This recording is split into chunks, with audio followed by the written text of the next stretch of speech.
Assalamualaikum warahmatullahi wabarakatuh. Salam sejahtera bagi kita semua. Om Swastiastu, Namo Buddhaya, salam kebajikan.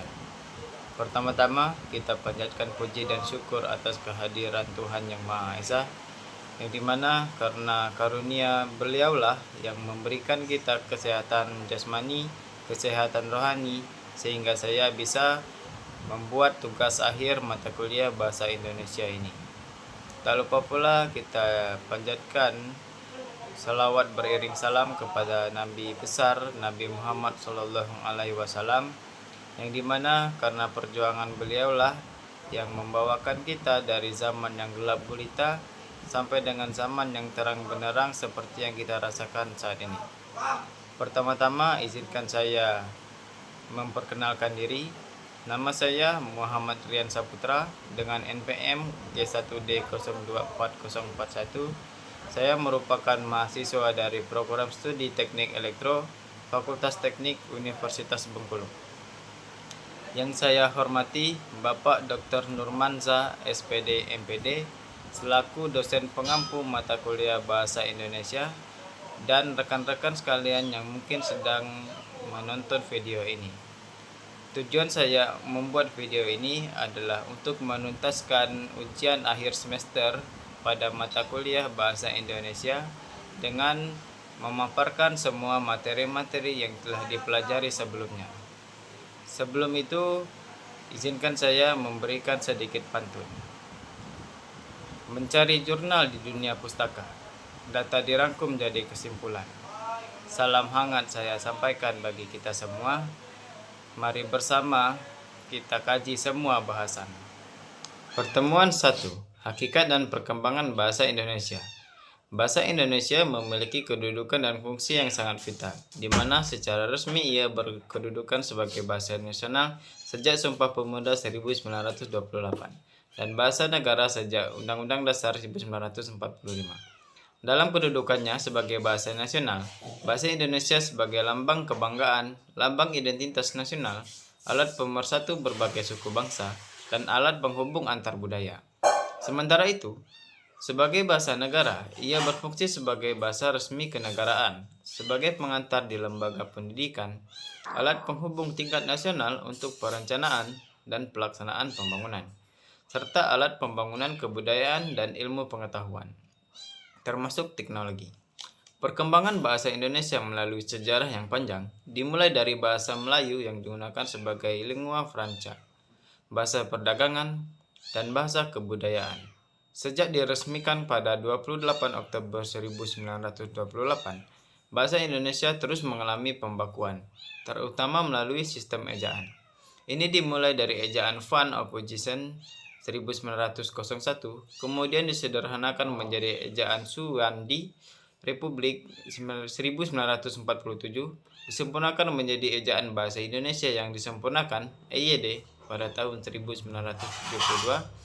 EYD kemudian diperbarui menjadi Pedoman Umum Ejaan Bahasa Indonesia PUEBI pada tahun 2015 dan kembali diperbarui menjadi Ejaan Bahasa Indonesia yang disempurnakan EYD edisi terbaru pada tahun 2022. Pertemuan kedua yaitu sikap berbahasa Indonesia.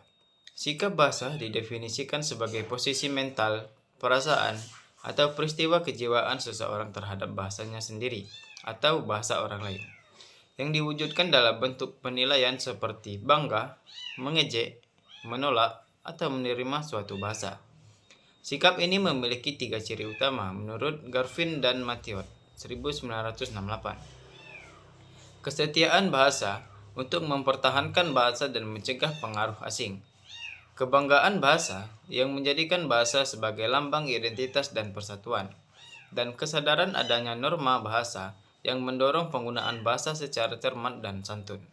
Sikap bahasa juga terdiri dari 3 komponen, yaitu ada kognitif, pengetahuan dan gagasan, afektif, penilaian suka atau tidak suka, dan konatif, perilaku atau perbuatan sebagai keputusan akhir. Sikap terhadap bahasa Indonesia sendiri dapat bersifat positif, yaitu menunjukkan kehati-hatian dalam menggunakan bahasa, berupaya menambah pengetahuan, dan mengoreksi kekeliruan orang lain.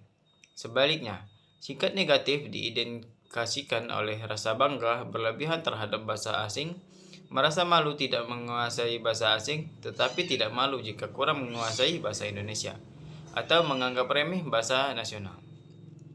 Sikap berbahasa juga dibagi menjadi sikap kebahasaan, seperti penggunaan EYD, kata baku, dan kalimat efektif, serta sikap non-kebahasaan yang mencakup sikap politik, sosial, estetis, dan keagamaan.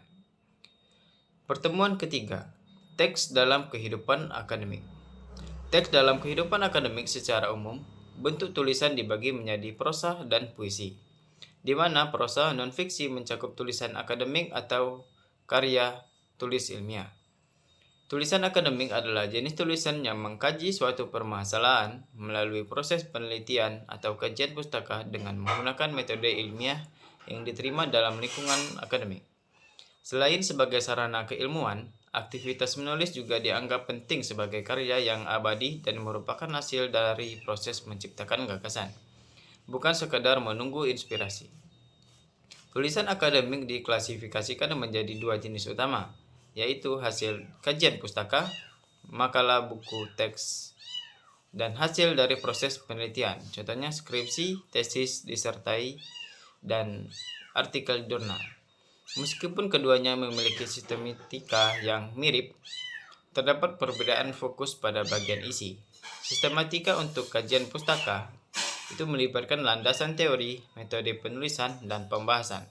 Sementara sistematika untuk hasil penelitian lebih menekankan pada landasan teori, metode penelitian, serta penelitian, hasil, dan pembahasan.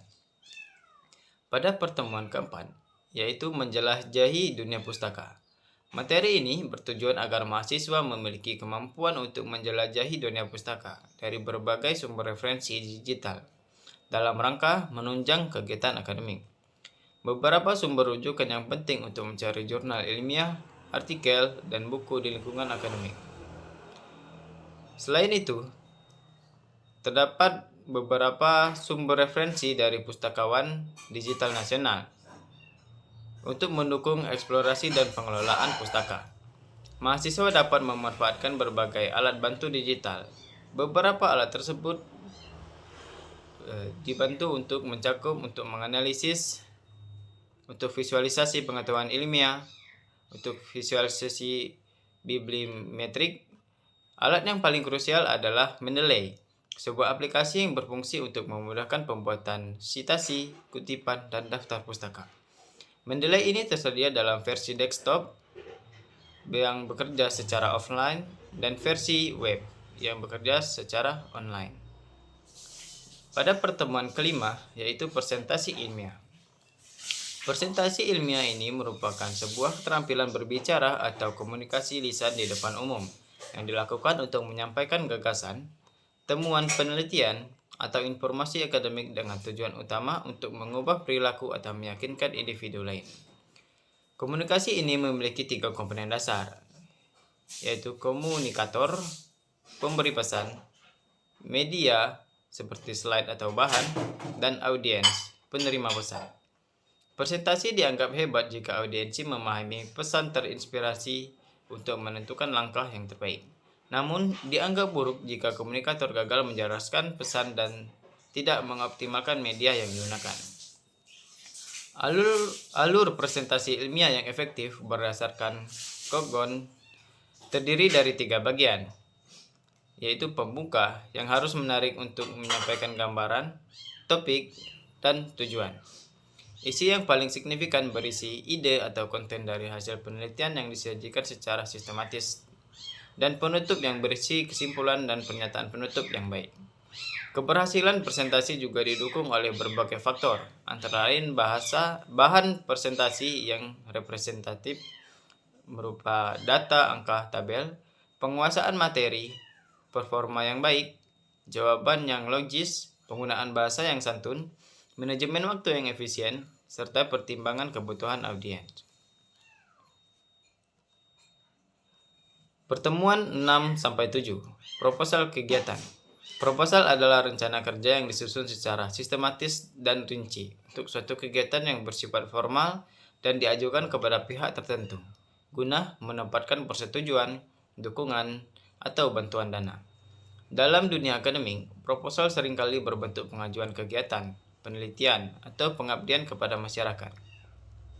Proposal yang baik harus memiliki 3 syarat utama, yaitu logis, praktis, dan sistematis. Secara umum, proposal memiliki fungsi untuk menginformasikan, menjelaskan, meyakinkan, dan mempersiapkan pelaksanaan kegiatan.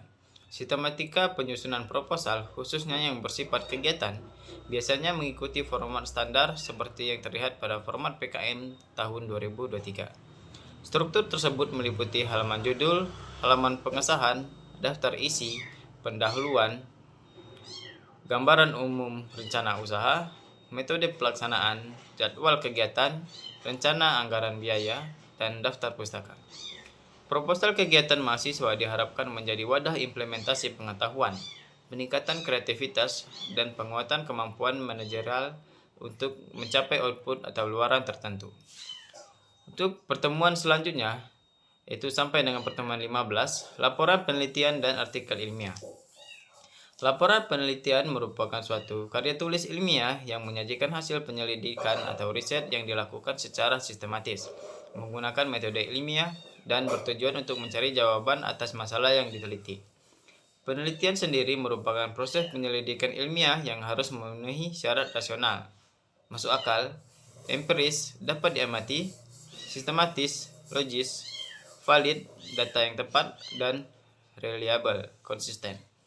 Laporan penelitian seperti skripsi, tesis, dan disertasi memiliki sistematika yang baku, umumnya terdiri dari bagian awal, bagian inti, serta bagian akhir.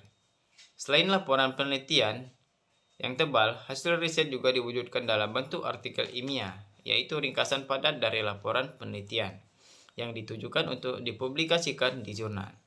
Artikel ilmiah memiliki struktur yang lebih ringkas, seringkali menggunakan format IMRAD, yaitu pendahuluan, metode, hasil dan pembahasan, dan simpulan. Dalam penulisan laporan maupun artikel ilmiah, tata cara penulisan kutipan dan daftar pustaka yang akurat sangat penting dan dipermudah dengan penggunaan perangkat lunak manajer reference seperti Mendeley yang membantu dalam menformat sitasi sesuai gaya tertentu. Baik, itu saja pemaparan materi-materi sebelumnya pada mata kuliah Bahasa Indonesia ini. Jika ada salah kata, saya mohon maaf, kepada Allah saya mohon ampun. Wassalamualaikum warahmatullahi wabarakatuh.